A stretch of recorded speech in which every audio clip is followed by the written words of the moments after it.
que vous allez bien. Aujourd'hui on se retrouve pour une vidéo vraiment excitante que j'avais tellement hâte de vous partager. J'en reviens pas qu'on est enfin le jour J, vous l'avez vu avec le titre de la vidéo. Aujourd'hui je vais vous présenter mon room makeover. Sincèrement, j'ai tellement travaillé fort sur cette vidéo-là pendant des semaines, des mois, à faire plein d'idées de sketch parce que je suis vraiment visuelle, à magasiner, à créer plusieurs décorations pour ma chambre et en plus filmer le tout et faire le montage de ça. J'espère tellement que vous allez aimer le résultat final. C'est super comme neutral les couleurs, c'est épuré si c'est ça le mot. Comme dans les teintes de blanc, beige, il y a un petit peu de bois, des plantes par-ci par-là. Vous allez voir, c'est vraiment simple. Et non seulement la chambre look good, mais elle est vraiment à son confort maximal et ça c'est grâce à la fabrique de matelas qui ont eu la gentillesse de nous offrir un matelas personnalisé tellement confortable et en plus on a reçu les oreillers et leur set de draps en bouleau super doux là, pour vrai on dort comme des bébés depuis plusieurs semaines, même mois et sincèrement il n'y a rien de comparable sur le marché, it's a dream come true. Et grâce à cette belle vidéo, la fabrique de matelas vous offre un 15% de rabais sur tout, donc les oreillers, les couvre-oreillers, les ensembles de draps, les matelas personnalisés, vraiment tout ce que vous voulez. Vous avez juste à vous présenter à l'une de leurs boutiques et mentionner mon nom pour avoir le 15%, donc ça vaut vraiment la peine. Je vais tout vous parler de ça en détail durant la vidéo et vous partager mes produits favoris. Bref, aujourd'hui je vais vous montrer des beaux petits DIY de décoration super simples à faire, c'était le fun, thérapeutique. Je vais vous montrer comment faire un lit full comme fluffy, confortable, type magazine et comment agencer de la déco et tout ça. Fait que en tout cas, je suis vraiment contente de faire cette vidéo là et sans plus tarder, let's get started! Je voulais commencer la vidéo en vous présentant le avant de ma chambre qui est vraiment plate. Ça faisait environ un mois et demi qu'on avait déménagé et tout ce qu'on a eu le temps de faire c'est monter la base de lit et la commode. Mais sinon il n'y avait aucun rideau, aucune décoration, aucun cadre sur les murs. Bref, ma chambre avait vraiment besoin d'un gros makeover et je voulais absolument mettre ma petite touche à moi et créer des décorations ou rendre des produits un peu plus up-to-date. Alors pour le premier DIY, on va créer des cadres vraiment très minimalistes. Alors tout dépendant de la grosseur de votre mur, vous allez avoir besoin d'une toile. Moi j'en ai pris deux 24 par 36. J'ai pris ensuite des petits outils pour étendre et faire des designs dans le plâtre. Et j'ai justement pris aussi un mortier de structure légère. C'est comme une sorte de plâtre mélangé avec quelque chose d'autre qui la rend un petit peu moins sec que le plâtre et je trouve vraiment que c'est super facile à utiliser. Alors vous allez sortir la petite artiste en vous, prendre un petit spooge de plâtre et l'étendre partout sur la toile. C'est très aléatoire comme technique, il n'y a pas de bonne ou mauvaise façon. C'est quelque chose de très facile et thérapeutique.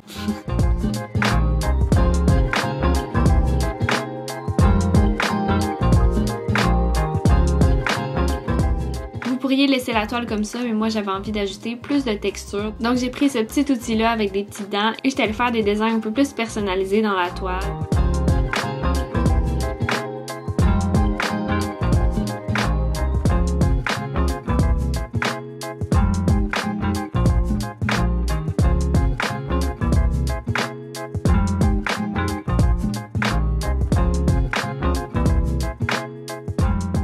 Et voilà, c'est tout, aussi simple que ça. J'ai répété la même chose pour la deuxième toile. J'ai juste fait en sorte qu'une des formes s'agence avec l'autre toile, donc ça fait comme un effet un peu d'emboîtement.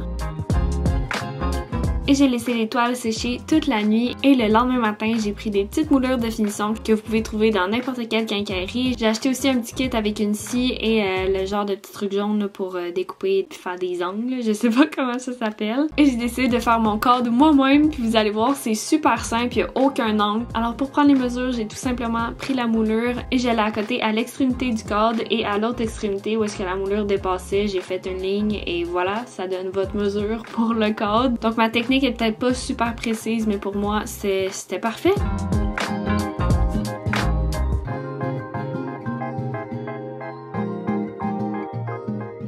Et sur chaque extrémité des moulures, je suis venue sabler avec un petit bloc. Encore une fois, ça fait vraiment une plus belle finition. Donc une fois que les deux moulures sur la longueur ont été coupées et sablées, je vais venir les placer là, comme si j'allais les clouer et je vais prendre un autre moulure pour mesurer vraiment la longueur parfaite de la largeur du cadre. J'espère vraiment que vous écoutez pas cette vidéo-là en audio parce que c'est vraiment pas clair, mais si vous avez le visuel en même temps, là, je pense vraiment que vous arrivez à comprendre très bien.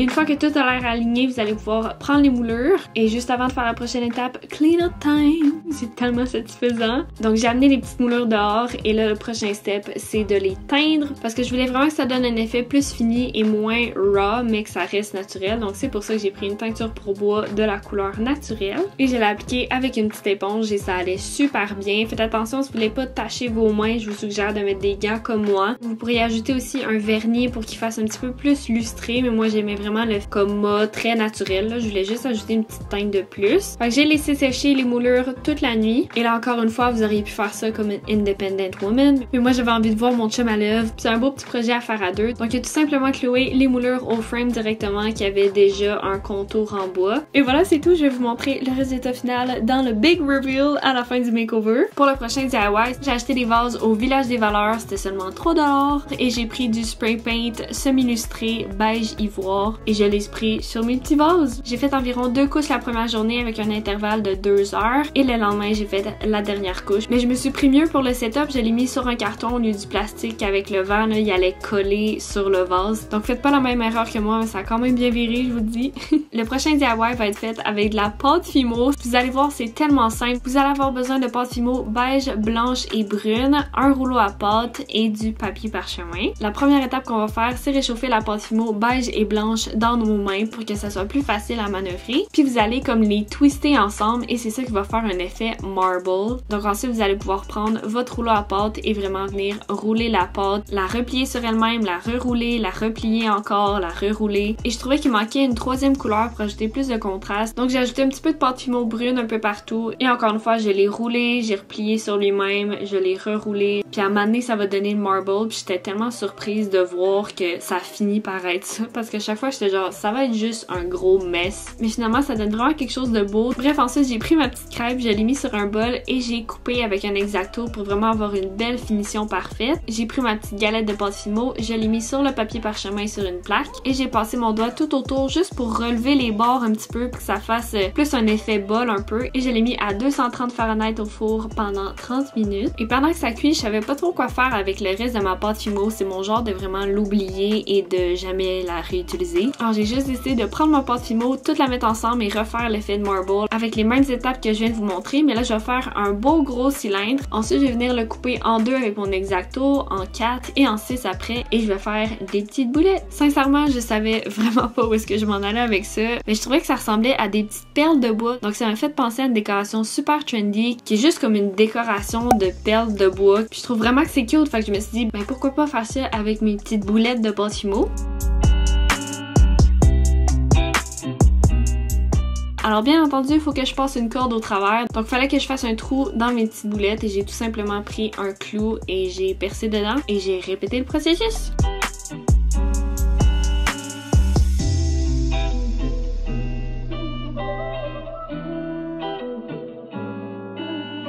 Une fois que ça s'est fait, je les ai toutes transférées sur un papier parchemin sur une plaque et je les ai mis à 230 Fahrenheit pendant 30 minutes. Une fois que mes perles ont durci au four, j'ai pris un fil et je l'ai passé dans toutes mes petites perles, commençant par quelques petites et ensuite les grosses et pour finir encore une fois avec les petites. Et là, je vous avertis, on voit bien que je prends un fil de couture, mais c'est vraiment pas solide. Donc, je vous suggère fortement un fil à pêche. Et pour que ça soit sécurisé, j'ai tout simplement pris le bout du fil et je l'ai rentré comme le sens inverse dans la perle et j'ai fait ça comme 2 fois. Et ensuite, j'ai pris le petit fil qui dépassait sur la perle, j'ai passé mon fil comme en dessous. Je sais que le visuel il est vraiment difficile à comprendre. Et ensuite, j'ai fait un nœud. C'était très difficile à filmer, mais j'espère que vous avez compris. Et voilà le résultat. Ça coûte tellement moins cher qu'acheter un paquet de perles en bois. Là, on les a toutes faites homemade. Ça donne super beau. Pour le dernier DIY, je vais vous montrer comment faire vos propres coussins décoratifs et c'est tellement la chose la plus facile. Là. Ça a l'air compliqué parce que j'ai une machine à coudre et tout, mais vous avez toujours l'option de la colle là-dessus et c'est vraiment le même principe. Bref, vous allez avoir besoin de fil à coudre, des ciseaux, un ruban à mesurer, des épingles, le ou les tissus de votre choix et ça c'est facultatif mais j'ai acheté des boutons aussi. Alors first thing first, vous allez plier votre tissu en 2 et l'étendre sur votre surface de travail. Ensuite vous allez prendre votre coussin. Moi je connaissais déjà les mesures mais si jamais vous prenez un coussin que vous avez déjà à la maison parce que ça aussi c'est une option vraiment économique. Et vous allez prendre la mesure de votre coussin plus 2 pouces. Ça va vous aider à avoir une manœuvre là, pour quand vous allez coudre ou coller votre tissu. Donc mon coussin est 20 par 20 donc j'ai fait 22 par 22.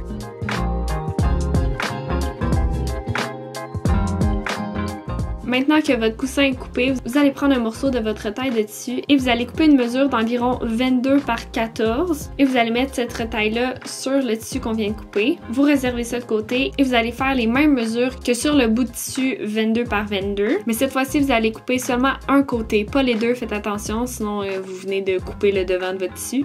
Donc vous devriez vous retrouver avec ça. Et la plupart du temps, vous cousez à l'envers. Donc c'est bien important de toujours penser que ce que vous voyez, c'est l'extérieur du coussin. Bref, je vais replier les bords pour une plus belle finition et je vais les épingler avec un épingle. Ça va m'aider à faire une ligne droite en les cousant.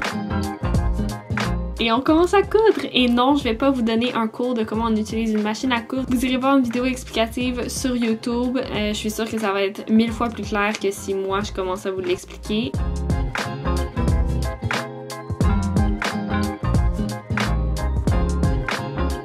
Alors, une fois que ça c'est fait, je vais bien venir étendre les tissus pour être sûre qu'il n'y ait aucun pli et je vais épingler tout le tour du coussin et je vais le coudre.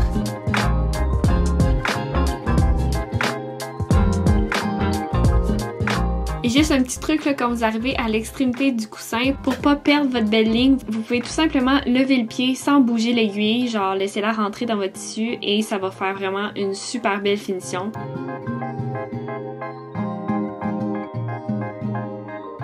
Un autre petit truc que j'ai à vous donner, c'est de couper tous les coins du coussin, comme ça quand vous le virez à l'envers, les coins vont être vraiment plus pointus et définis.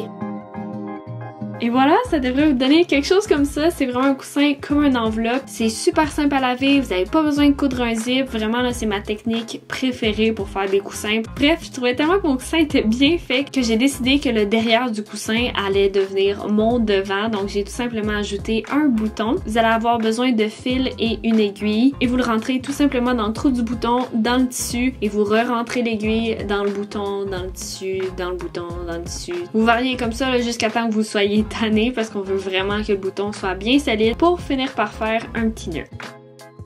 Sur l'autre partie du tissu, vous venez tout simplement faire une petite coupure et vous pourriez le laisser comme ça, mais moi je voulais être sûre que mon tissu s'effiloche pas. Donc je suis juste venue coudre tout le tour de mon trou pour ensuite finir avec un double nœud et voilà le résultat! Pour la deuxième sorte de coussin, ça va être le même principe, mais cette fois-ci, il va y avoir un petit design et ils sont plus gros ceux-là. J'ai pris des coussins en plume 25 par 25. Donc pour me donner une marge de manœuvre, j'ai coupé le tissu à 27 par 27 et j'ai pris un des carrés, je l'ai plié en deux et je l'ai repassé pour vraiment avoir la finition la plus droite possible. Je l'ai épinglé pour qu'il soit bien sécurisé et j'ai fait une petite ligne de couture vraiment pas large. Vous allez voir ce que ça va donner dans quelques secondes, donc vous déciderez après si vous voulez faire la ligne large ou mince.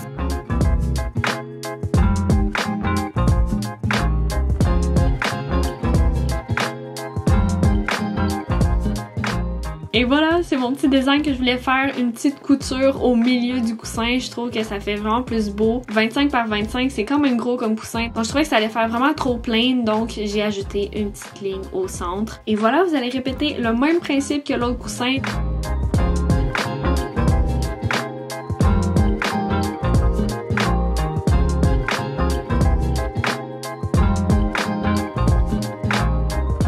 Et voilà, c'est tout, vous avez vos propres coussins. J'aime tellement cette technique-là. Pour vrai, je suis en amour. Je vais faire le même principe pour les coussins dans mon salon et toutes les autres pièces que je veux qu'il y ait des coussins.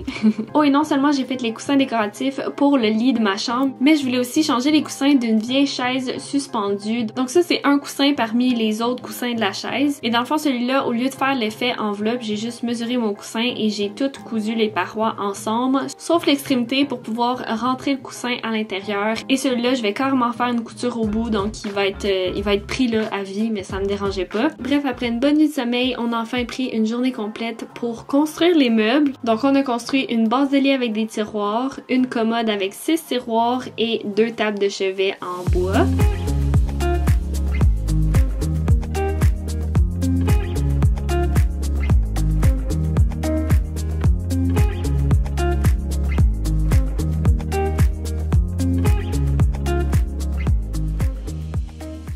Quelques jours après, c'était le fameux moment de magasiner notre matelas et on a été invité par la Fabrique de matelas, une entreprise québécoise avec des belles valeurs, un service à l'écoute des clients et bien sûr avec des produits qui s'adaptent à vos besoins, dont les matelas personnalisables. Et quand je dis personnalisable, c'est vraiment à 100% personnalisable comme vous voulez. Donc vous vous présentez à l'une de leurs boutiques de la Fabrique de matelas et un conseiller va prendre le temps de vous poser des questions sur ce que vous recherchez comme type de confort, votre budget, et avec toute cette information-là, il va vraiment prendre le temps de vous faire essayer plein de sortes de mousses jusqu'à temps que vous trouvez votre niveau de confort. Non seulement vous prenez le temps de choisir vos mousses, mais vos bases aussi. Donc vous pouvez avoir une base à ressort en sachet, une base en latex, une base en mousse, peu importe, ça va être selon votre budget et le confort que vous recherchez. Et on a eu la chance aussi de choisir nos oreillers qui sont faits avec de la Switch Foam qui est super confortable. Ils ont une grande variété de draps aussi, mais nous ce qu'on a choisi c'est des draps en bouleau et disponibles en plusieurs sortes de couleurs. Et après avoir fait tous ces beaux choix-là, la Fabrique de matelas m'a offert un mini tour de l'usine. Ils font vraiment tout au Québec et c'est ce qui me rend encore plus fière de vous partager cette belle entreprise-là. C'était juste tellement intéressant de voir les behind the scenes. C'est pas quelque chose qu'on voit tous les jours et je me compte vraiment chanceuse d'avoir pu filmer ça et de vous le montrer maintenant dans la vidéo.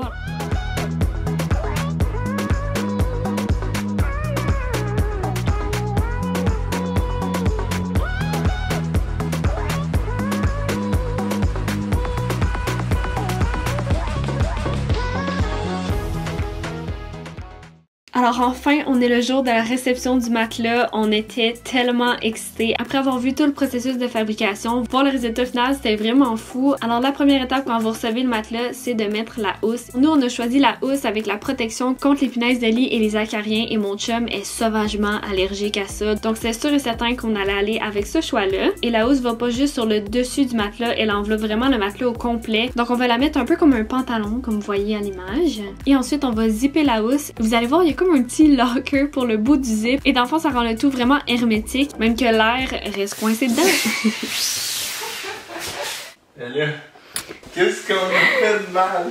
Et oui, ça a fait une grosse bulle, mais ça nous a vraiment prouvé qu'elle avait rien dans notre matelas. And now, it's the makeover time! Alors, c'est vraiment le commencement du makeover, donc j'ai installé des rideaux. Ça, c'était pas mal dans le début de la to-do list. Donc, on a mis des rideaux opaques et des petits voiles pour un petit côté plus privé. Ensuite, j'ai enlevé mes vieilles oreillers et ma vieille couette pour ensuite venir mettre nos nouveaux draps en boulot. Je vous jure, c'est tellement doux. Ça fait plusieurs semaines qu'on dort là-dedans et je peux vous dire que c'est vraiment, vraiment doux. Oh my god, les oreillers, j'en reviens pas, je revis tout ça avec vous autres, là. Je suis vraiment excitée. Les oreillers sont tellement confortables. Ils sont faits en Switch Foam, donc c'est une mousse qui reprend sa forme, mais c'est pas trop ferme ni trop mousse. C'est juste un milieu vraiment parfait qui t'offre le confort que t'as besoin. Et on a choisi des couvre-oreillers pour protection contre les punaises de lit et acariens, encore une fois pour les allergies à mon chum. Mais ce tissu-là, il y a quelque chose de spécial, il reste au frais. Et pour l'avoir testé, encore une fois, c'est magique. Ton oreiller est toujours fraîche. Dès que tu tournes la tête, là, bam, c'est frais.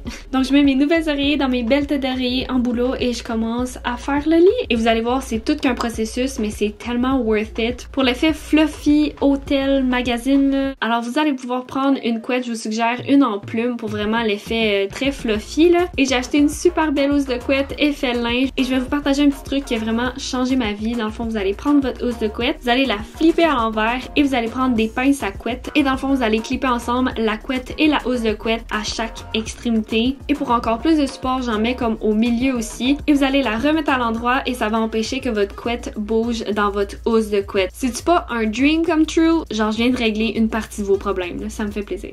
Et là, mon autre petit truc pour rendre le lit extra fluffy, c'est d'avoir 2 couettes et je vais répéter le même processus avec les pinces. Et maintenant, on va prendre la couette du dessus et on va la replier sur elle-même. Vous allez prendre la deuxième couette et vous allez comme la plier 2 fois, comme vous voyez à l'écran. Et ensuite, vous allez mettre une deuxième paire d'oreillers en hauteur. Et c'est là que mes gros coussins 25 par 25 entrent en jeu et ont rajouté du fluff à mon lit. Oh, mais juste avant, j'aimais tellement la texture de la couette, mais il l'avait pas comme à l'endos, donc j'ai comme replié pour qu'on voit le petit design. Et j'ai mis mes autres coussins 20 par 20 avec le petit bouton et je vais commencer tranquillement à décorer.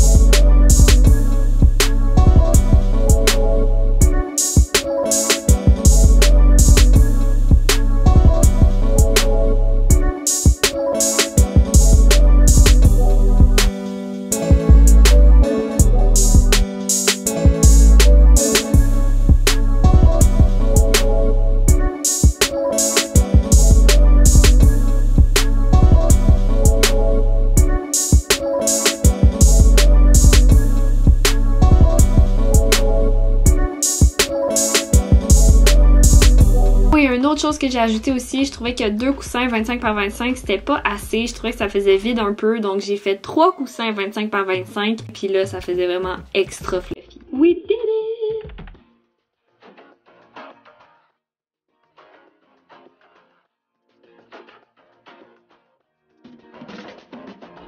Et là, c'est vraiment le temps de décorer avec mes petites trouvailles et mes DIY.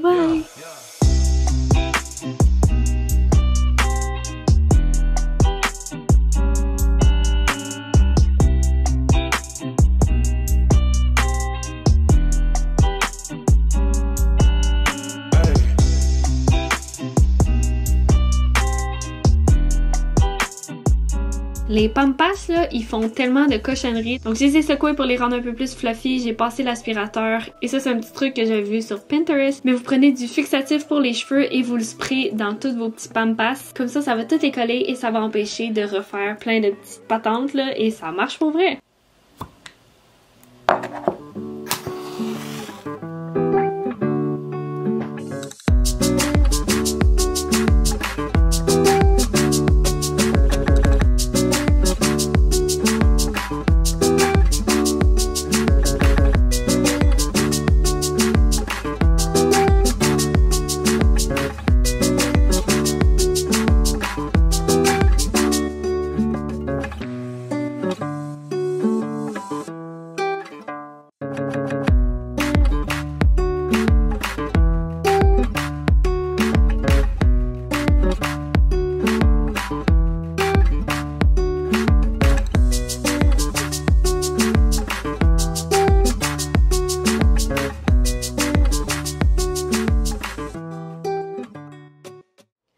Damn, ce fut une longue vidéo, mais je pense que c'était vraiment worth it pour vous montrer tout le processus de A à Z du room makeover. Je suis tellement fière du résultat final et merci beaucoup à la fabrique de matelas pour les nuits magiques. On dort tellement bien, on est super confortable. Puis si vous aussi vous voulez vous fournir un matelas personnalisé, des oreillers, couvre-oreillers ou ensemble de draps, peu importe ce que j'ai parlé dans la vidéo, vous allez avoir un 15% de rabais sur tous les produits de la fabrique de matelas. Je vais vous laisser le lien de leur site internet dans la barre d'infos et vous avez juste à vous présenter dans une de leurs boutiques et mentionner mon nom pour un 15% de rabais. Alors voilà, j'espère vraiment que vous avez aimé ce type de vidéo là. Ça faisait longtemps que j'avais pas pris le temps de comme plus filmer professionnellement puis faire quelque chose de différent que des vlogs et c'est vraiment une passion que je vous ai partagée. La décoration c'est quelque chose que j'adore faire. Bref, laissez-moi un petit thumbs up si vous avez aimé la vidéo. Vous pouvez également vous abonner à ma chaîne et cliquer sur la petite cloche pour recevoir une notification pour savoir quand est-ce que je publie une nouvelle vidéo. Vous pouvez aussi me suivre sur Instagram, Laura Glamour avec 2M. Je poste vraiment quotidiennement en stories et là il va y avoir plein de nouveaux contenus qui vont arriver, alors stay tuned. Merci encore d'être là puis de vous avoir rendu jusqu'à la fin de la vidéo et j'espère vous revoir dans une prochaine vidéo. Ok, bye!